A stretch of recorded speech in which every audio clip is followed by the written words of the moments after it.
Matrix üçlemesindeki önemli karakterlerin analizlerini yaptığım video serisinin bir yeni videosuyla daha sizlerle beraberim. Bu videomun konusu, daha önce Morpheus videomda kısaca değinmiş olduğum ve önceki videolarımda hakkında özel bir video hazırlayacağımı söylediğim Jason Locke karakteri. Bu videomda, Zion ordusunun en üst düzey komutanı olan Komutan Jason Locke karakterine derinlemesine bir bakış atacağız. Onun temsil ettiği ideolojiyi ve arkasındaki felsefeyi birlikte inceleyeceğiz. Sizden ricam, video hoşunuza giderse videomu beğenmeyi ihmal etmeyin lütfen. İyi seyirler.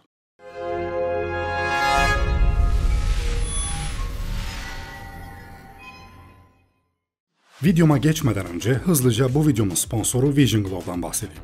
Vision Glow bir ambiyans aydınlatma teknolojisi. Oyun konsollarınızla, TV kutularınızla veya bilgisayarınızla entegre olarak çalışabilen bir şerit LED. Eğer bunlara sahip değilseniz tüm televizyonlarda çalışabilen modeli de tercih edebilirsiniz. Vision Glow piyasadaki standart şerit LED'lerden çok farklı. Ekrandaki görüntüyle anında senkronize olarak bambaşka bir oyun oynama veya film izleme deneyimi yaşatıyor. Kolay kurulumuyla oyunların ve filmlerin içerisindeymişsiniz gibi hissettirecek olan bu ürüne açıklamalarda verdiğim linkten %10 indirim sağlayan şok indirim koduyla ulaşabilirsiniz. Hadi şimdi videomuza geçelim.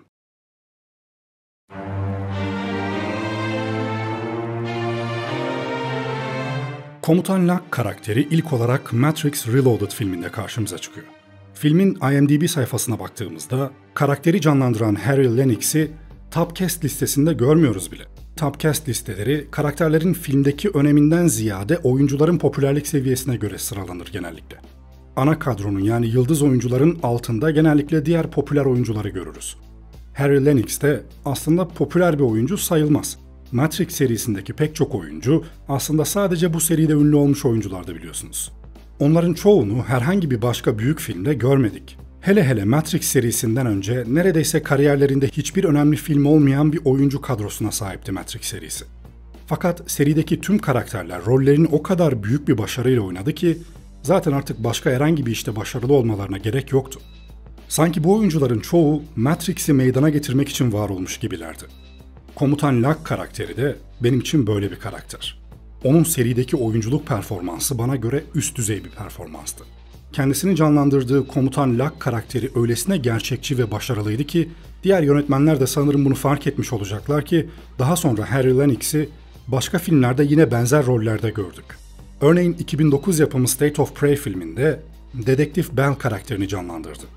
NBC dizisi The Blacklist'te FBI terörle mücadele bölümü müdür yardımcısı Harold Cooper rolünü canlandırıyordu. 2013 yapımı Man of Steel filminde ise General Svenwick karakteriyle yine bir komutan olarak karşımızdaydı. Yani onu genel olarak bu tip otoriter rollerinde gördük. Fakat muhtemelen oyuncunun en iyi performansı sonsuza kadar Komutan Locke karakteri olarak kalacak. Zaten bence öyle de kalsın. Şimdi gelelim Harry Lennix tarafından muhteşem bir performansla canlandırılmış olan Komutan Locke karakterinin, daha doğrusu serideki resmi adıyla Jason Locke karakterinin kim olduğuna. Jason Locke, tüm Zion ordularının en üst rütbeli komutanı. Locke, Zion'da doğan insanlardan biri. Dolayısıyla Matrix dünyasına yabancı. Bu ayrıntı önemli çünkü bu onun karakteri hakkında bazı ipuçları veriyor bize. Buna daha sonra geleceğim. Locke, son derece sert ve net bir mizaca sahip, kararlı, disiplinli ve iradeli bir yapıya sahip bir karakter olarak karşımıza çıkıyor. Seride gördüğümüz karakterlerin pek çoğu dualiter bir yapıya sahipti. Örneğin Ajan Smith karakteri Neo'nun zıddıydı. Kahin karakteri mimarın zıddıydı. İşte Locke karakteri de Morpheus'un zıddıydı. Morpheus hayalperest ve inançlı bir adamdı. Locke ise bunun tam tersiydi. Kurtuluşu somut adımlar atılmasında gören, son derece realist bir ideolojiye sahipti. Bunu seride yaptıklarından ve savurduğu cümlelerden rahatlıkla anlayabiliyoruz. Morpheus'la aralarındaki gerilim hem bu karakter yapılarının zıtlığından hem de Kaptan Niobe ile olan ilişkilerinden kaynaklanıyordu. Niobe önceleri Morpheus'la birlikteydi fakat kahin Niobe ve Morpheus'un kaderlerini etkileyince bu durum değişti ve Niobe Morpheus'tan ayrılıp Komutan Locke'la birlikte olmaya başladı. Bu durumda İki karakter arasında zaten mevcut olan gerginliği bir üst boyuta taşıyan etkendi. Osiris'in jeotermal raporlarının tartışıldığı sahnede Niobe, Komutan Locke'ın emirlerine uyacağız diyor ve Morpheus da cevaben komutanın 250.000 makineyi durdurmak için hazırladığı bir planı var mı diyerek alayvari bir yanıt veriyor. Daha Locke'ın adının ilk geçtiği sahnede Morpheus'un tutumundan aralarındaki gerilimi anlıyoruz. Morpheus toplantıda yine o inandığı meşhur kehanetten dem vuruyor ve kahinle bağlantı kurmak için bir geminin orada beklemesini talep ediyor. Oradakilerden biri, birimizin kesin bir emre karşı gelmesini istiyorsun diyerek Morpheus'u uyarıyor ama bir etkisi olmuyor. Nihayetinde birisi, komutanın sana yapacaklarını görmek için kabul ediyorum diyor ve kalıyor. Tabii haliyle Zion'a döner dönmez Locke Morpheus'u yanına çağırıyor ve aralarında bir tartışma yaşanıyor. Aslında burada komutan sorgusuz sualsiz bir şekilde kesin bir emre karşı gelindiği için Morpheus'u tutuklatabilirdi. Ama o hareketlerini açıklaman için sana bir fırsat vermeye karar verdim diyor. Buradan da anlıyoruz ki her ne kadar sert bir mizaca sahip olsa da düşünmeden karar vermeyen ve eyleme geçmeyen birisi. Morpheus burada yine kehanet mevzusunu açınca Locke sinirleniyor ve bu saçmalığı duymak istemiyorum diyor. Kahinler, kehanetler, mesihler umurumda değil. Önemli olan tek şey var. O ordunun şehri yok etmesini engellemek ve bunun için askerler emirlerime itaat etmeli. Çok keskin çizgileri olan, her ne kadar aralarında başka birçok nedenden dolayı gerilim olsa da meselenin şahsi bir mesele olmadığını ortaya koyan net bir cümle bu. Morpheus bu konuşmadan sonra hala Zion'u kurtarmanın tek yolu Neo deyince Locke, senin inandığın şeye herkes inanmıyor diyor. Burada iki farklı bakış açısının çatışmasını görüyoruz. Elbette bir komutan bir şehrin savunmasını bir kehanete ipotek edemezdi. Yani burada tutarlı ve doğru hareket eden kişinin komutan Locke olduğu açık. O sırada konsey üyesi Hammond içeri giriyor ve ortada dolaşan söylentilerle ilgili Zion'da paniğe neden olunmaması konusunda Locke'la görüş birliğinde oluyorlar ama Morpheus o meşhur Zion nutuğunda bunun tam tersini yapıyor ve halka tüm gerçekleri açıklıyor. Onlara ihtiyaç duydukları motivasyonu veriyor. Locke'ı bir sonraki gördüğümüz sahne, konseye gelen tehlike hakkında rapor verdiği sahne. Burada Locke konseye açık bir şekilde şimdiye kadarki en büyük tehlikeyle karşı karşıya olduklarını ve gereken yapılmazsa hayatta kalamayacaklarını dile getiriyor. Tabii bunlar olurken Morpheus bir emri daha çiğnemiş ve izinsiz bir şekilde kahinle bağlantı kurmak için Nebukadnezar'ı götürmüştü. Konsey seçilmişin kaderini belirlemek için Locke'tan bir gemi göndermesini istiyor ama Locke savunmamızın bir gemiye bile ihtiyacı var diyerek durumun ciddiyetini vurguluyor ve ayrıca bir geminin Nebukadnezar'ı bulmasının günler alacağını söylüyor. Konsey o zaman 2 tane gönderin dediğinde Locke bu delilik diyor. Nihayetinde Vigilant'ın kaptanı Soren ve Logos'un kaptanı Niobe Nebukadnezar'ı bulmak için gönüllü oluyor. Burada her ne kadar Locke en üst düzey komutan olsa da konsey onun da üstünde olduğu için elinden bir şey gelmiyor ve işbirliği için konseyin kararlarını anlamanıza gerek yok gibi bir anlayışla hareket eden konsey, Locke'ın hareket alanını iyice kısıtlıyor. Daha sonra olaylar Locke'ın tahmin ettiği gibi gelişiyor. Makinelerin Zion'a girip çıkan ana yollardan geleceğini tahmin etmişti. Karşı saldırının onları şaşırtacağını düşünüyordu. Plan oldukça iyiydi ama gemiler daha yerini almadan biri EMP'yi ateşleyince plan bozuldu. O kişi de Bane karakterine kendini kopyalayan Smith'ten başkası değildi. Locke'ı bir sonraki gördüğümüz sahnede yani Revolutions'ta artık işler iyice kızışmıştır ve makinelerin şehre ulaşmasına 12 saatten kısa bir süre kalmıştır. Burada komutan olan biteni yine karakterine uygun bir şekilde olabildiğince yalın bir biçimde konseye aktarıyor. Hazırladığımız her simülasyonda makineler duvarı delince hayatta kalma şansımız dramatik olarak düşüyor. Bu yüzden birinci amacımız kazıcıları rıhtımda yok etmek veya etkisizleştirmek. Başaramazsak ciddi bir şekilde savunma yapabileceğimiz tek yer tapınağın girişi olacaktır. Onları sıkıştıracak ve savunmamızın geri kalanına yoğunlaşmamıza imkan tanıyacak kadar küçük. Zion'un yapısına, popülasyonuna ve ordu kuvvetine baktığımızda aslında bu planın imkanlar dahilinde olabilecek en iyi plan olduğunu görebiliriz. Öncelikle kazıcılara odaklanmak ki binlerce sentinelin bir anda Zion'a girmesini sağlayacak olan makineler onlar. Diğer yandan da makinelerin sayı avantajlarını etkisiz kılmak için onları dar bir geçitten geçmeye zorlayacak olan plan. Benzer bir savaş planı tarihte Termopil Muharebesi'nde yaşanmıştı biliyorsunuz. Milattan önce 480 yılında Pers İmparatorluğu ve Yunan şehir devletleri arasında gerçekleşen önemli bir savaştı ve bu muharebe aşırı büyük Pers ordusunu dar bir geçitten geçmeye zorlayarak sayı avantajlarının dengelenmesinin sağlanmasıyla tarihe geçen bir savaştı. Yani bu strateji tarihte pek çok kez uygulanmış ve sonuçları alınmış bir stratejiydi. Bu konuşmada Locke, bana kalırsa tüm erkek, kadın ve çocukları alır, ellerine bir silah tutuşturur ve doğruca rıhtıma yürütürdüm diyerek meselenin ciddiyetini konseyin idrak etmesini amaçlıyor ama konsey belki de size kalmaması daha iyi olmuş diyerek komutanı küçük düşürmeye çalışıyor. Komutan burada bunu zaman gösterecek diyor ve daha sonra hakikaten de gösteriyor. Tüm bunlar yetmezmiş gibi konsey burada bir de Nebukadnezar'ı soruyor Locke'a ve hala umut edebiliriz falan diyorlar haber gelmesi için. Yani bu sahnelerde gerçekten de Locke'ın yerinde olmak istemezdim. Onu o kadar iyi anlayabiliyorum ki bu sahnelerde. Düşünsenize, ölüm kalım meselesi olan bir savaş var önünüzde ve siz de direniş gücünün başındaki kişisiniz ama konsey size hala kehanetten, seçilmiş kişiden, umuttan dem vuruyor. Locke'ın dediği gibi savunmanın bir asker bile kaybetmeye tahammülü olamazken elinizdeki gemilerden ikisini zaten göndermişler. Üstüne bir de komutanın talep ettiği gönüllüleri ve piyadeleri rıhtım görevi için göndermemeye çalışıyor konsey. Yani şu konsey bildiğin Matrix'in FETÖ'sü. İşte her ne kadar Zion küçük bir insan popülasyonu olsa da insan faktörü yüzünden sistem hep bu şekilde kuruluyor. İnanç mantıktan üstün geliyor. Fakat burada Locke'ın umut edebiliriz sözüne verdiği cevap o kadar güzel ki filmdeki en güzel repliklerden biri bana göre. Ne yazık ki umut, hiç vakit ayıramayacağım bir düşkünlük. Sırf şu cümle üzerine ayrı bir video yapılır yani öyle diyeyim.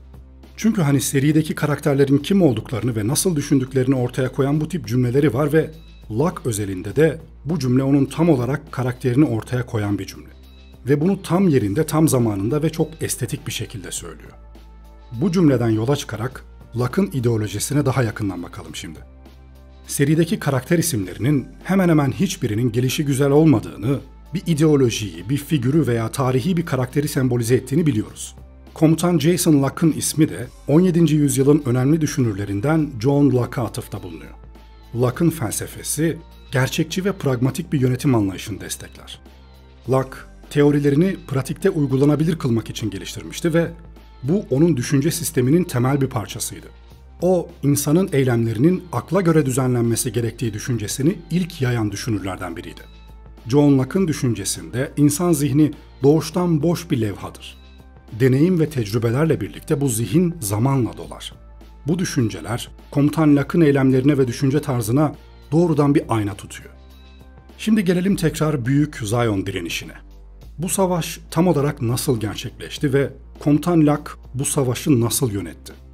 Locke tüm bu süreci Zion şehrinin tüm planlarını, giriş çıkış hatlarını, elektromanyetik ve mekanik sistemleri görüp takip edebileceği kontrol ünitelerinin yer aldığı küçük bir merkezden yönetiyor. Savaşın gidişatını sismik tahminlere göre 22 dakika içerisinde kazıcıların rıhtıma ulaşacağı bilgisinin geldiği şu sahneden itibaren alalım. Burada Locke, EMP'miz olmadığını bilemezler. Dalgalar halinde saldırmak zorundalar diyor ve saldırıyı kazıcılara yoğunlaştırıp zırhlı birimlerin de yerlerini almasını emrediyor. EMP yani Electromagnetic Pulse, kendi etrafındaki bir elektromanyetik alan yaratarak elektronik cihazları bozan ve menzil içinde kapanmalarına neden olan bir elektromanyetik enerji patlamasıdır. Zion'un tüm hovercraftları bu sisteme sahip. Fakat tüm gemiler önceki saldırıda Smith'in kontrol ettiği beyin yüzünden yok edildiği için bu silaha sahip değillerdi. Kalan son iki hovercraft olan Logos ve Hammer da dışarıdaydı. Niobe gemisi Logos'u makineler şehrine gitmekte olan Neo'ya vermişti ve kendisi de Hammer'ı mekanik hattan Zion direnişine ulaştırmaya çalışacağı neredeyse imkansız bir görevin peşindeydi. Fakat makinelerin EMP ihtimaline karşı tüm ordusunu bir anda göndermek yerine dalga dalga göndereceğini tahmin eden Locke planını buna göre hazırladı. Gerçekten de makineler Locke'ın tahmin ettiği gibi dalga dalga saldıracaktı. Şimdi Battle of Zion'u iyi anlayabilmek için önce Zion'un nasıl bir yer olduğunu kısaca anlatayım. Zion, 250 binden fazla insanın yaşadığı son insan şehri. Yerin oldukça altında ve dünyanın çekirdeğine yakın olan bir bölgede büyük mağaralardan oluşan bir yapısı var. Tepesi sağlam bir kubbeyle örtülmüş ve giriş çıkışlar buradan yapılıyor. Aşağılara doğru inen silindir şeklinde bir yapıya sahip.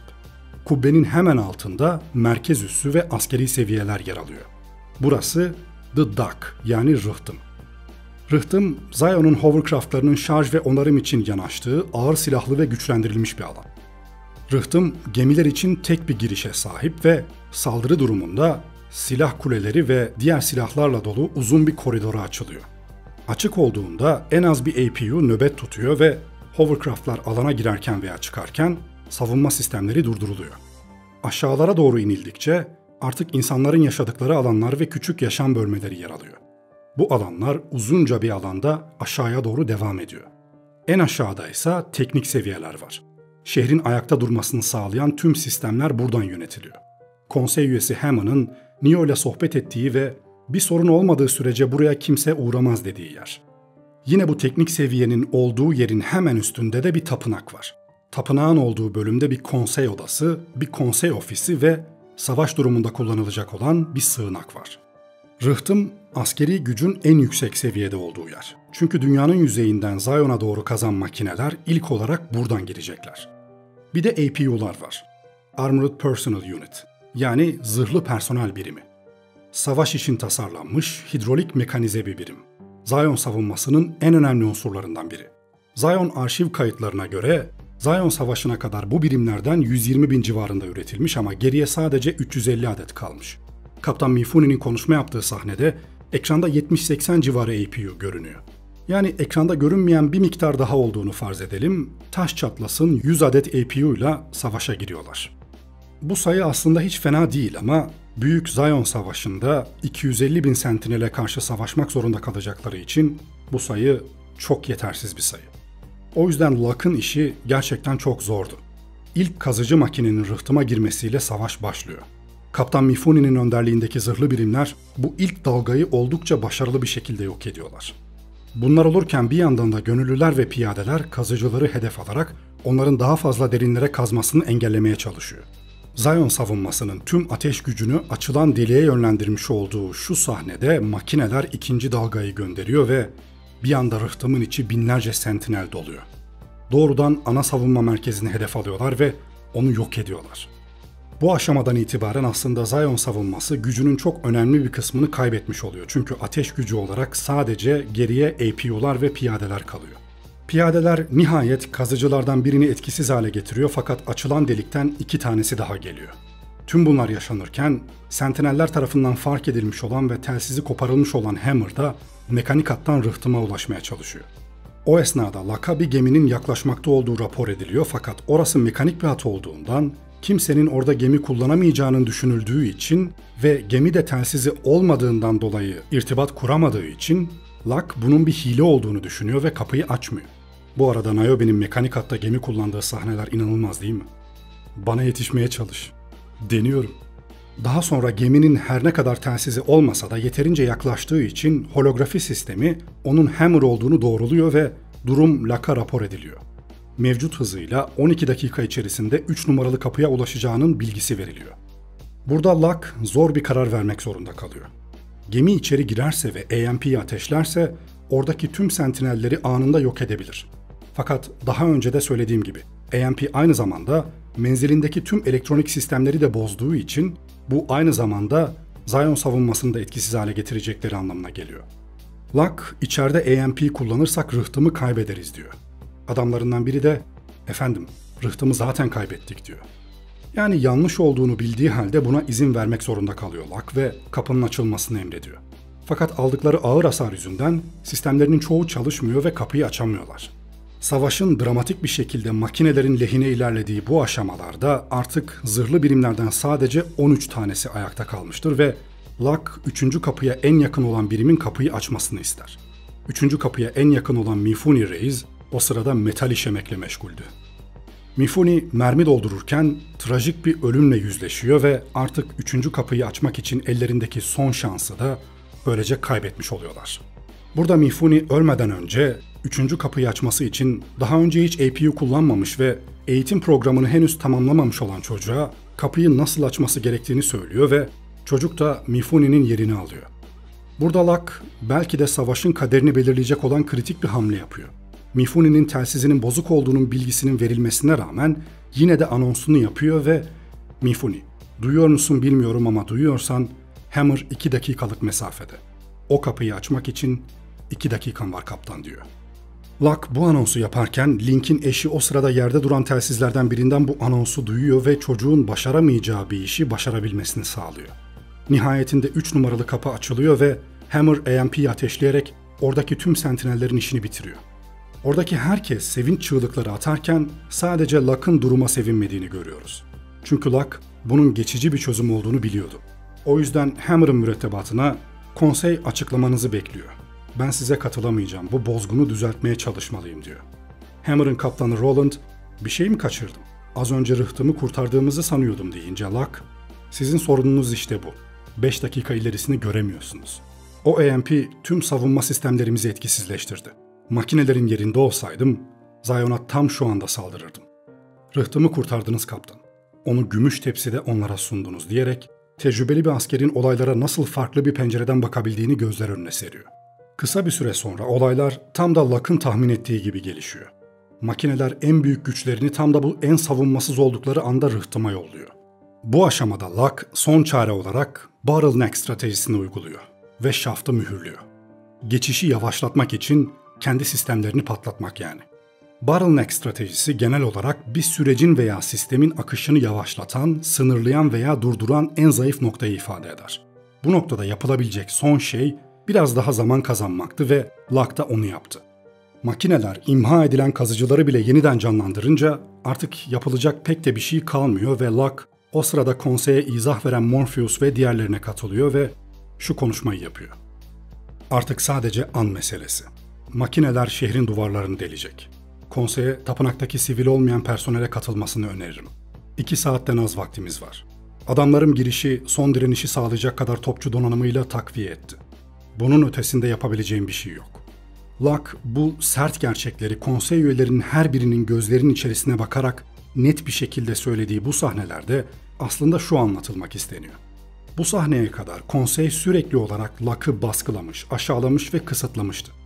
Ama bu noktada tüm konsey üyeleri onun ağzından dökülenleri pür dikkat ve çaresiz bir ifadeyle dinliyor ve artık onunla çok alçak bir perdeden konuşuyorlar.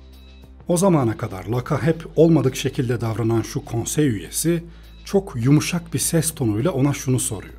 "Komutan, sizce hayatta kalma şansımız var mı?" Burada Locke'ın verdiği cevap o kadar yerinde bir cevaptı ki, yerinizde olsam bu soruyu bana değil Morpheus'a yöneltirdim. Çünkü mucizelere inanan o. Makineler artık tapınağın girişine kadar ulaştığında Neo makineler şehrine ulaşmıştı ve Deus Ex Machina ile bir anlaşma yaptı. Böylece makineler Zion'u resetlemek yerine Smith'i sistemden sildiler ve bir barış anlaşmasıyla birlikte 7. Matrix döngüsünü başlattılar. İşte böyle sevgili dostlar. Evet, Neo ve Morpheus'un yaptıkları önemliydi elbette ama Komutan Locke bu savaşı elindeki kısıtlı imkanlarla olabilecek en iyi şekilde yönetmeseydi, Neo daha makineler şehrine ulaşmadan Sentineller çoktan Zion'u yerle bir etmiş ve tüm insanları öldürmüş olacaklardı. Şu sahnede Locke ve Morpheus'u birbirinden ayıran çekim açısı aslında bu iki karakterin yani gnostik ve ampirist bakış açılarının sembolü olduklarını vurguluyordu. Her ne kadar umut, inanç gibi kavramların bu sistemde önemli bir yeri olsa da bir yandan da hayatın somut gerçekleri ve realitesi vardı. Zion'un kurtarılması için Morpheus'un ideolojisi ne kadar gerekliyse Locke'ınki de o kadar gerekliydi. Çünkü savaşlar sadece inanarak veya umut ederek kazanılamaz. Aynı zamanda ortaya büyük bir cesaret, irade ve somut adımlar koymak gerekir. Videomu bu söylediğimi en iyi şekilde ifade eden, Komutan Locke'ın yetiştirdiği ve onun karakterine sahip ordusundaki Yüzbaşı Mifuni'nin Sentinellerin saldırısından hemen önce söylediği şu sözüyle bitireyim. "Eğer bu piçlere canımızı vermemiz gerekiyorsa, bunu yapmadan önce onlara cehennemi gösterelim."